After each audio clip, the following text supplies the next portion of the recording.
I spent 2 really great mornings with Dr. Ian Lipkin up at Columbia University at his lab, studying virology and microbiology, and they had me do these extraordinary experiments with pigs' brains and encephalitis and growing things and coding things and finding out sequences, DNA sequences and all this stuff, which I understood the tiny fraction of at the time and now know nothing.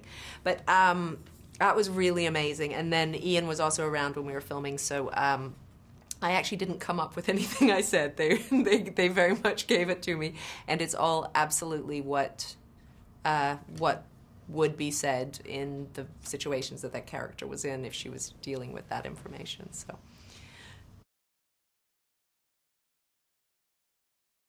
It's really plausible, and they do say that it's just a matter of time, because of course there have always been pandemics, and it's been quite a while now since there has been. It may be more fearful. No, I actually have more, I have so much faith in the science behind it all and in the people who are out there now.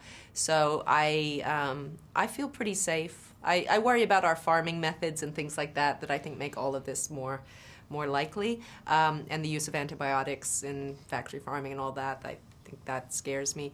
But no, the scientists I have faith in, and I wash my hands more often now.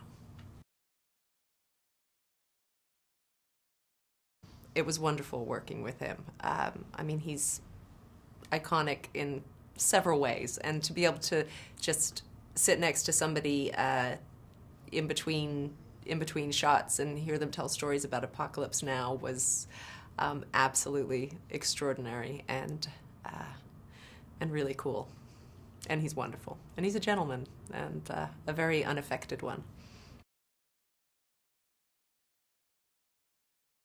He's wonderful. He's wonderful. I mean, he's just, I've admired him for, I mean, when I saw Sex, Lies, and Videotapes when I was 20, it blew my mind, and his intelligence and his he's absolutely sure of what he wants, but at the same time he is using whatever is around him, the environment around him and the actors around him, and he's using the information he's gathering when he looks around, and he's so still in his brain, he's all brain, kind of just churning around in there. And he just does everything with the minimum. I mean, everything's sort of minimalist, but everything's this minimum of fuss. He just absolutely, just like a shark, kind of moves through and just tells the story.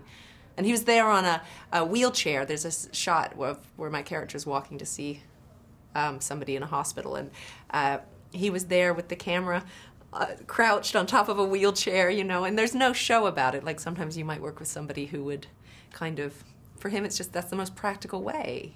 It's more practical than using a dolly. You just get on the wheelchair, it's here, and there we go.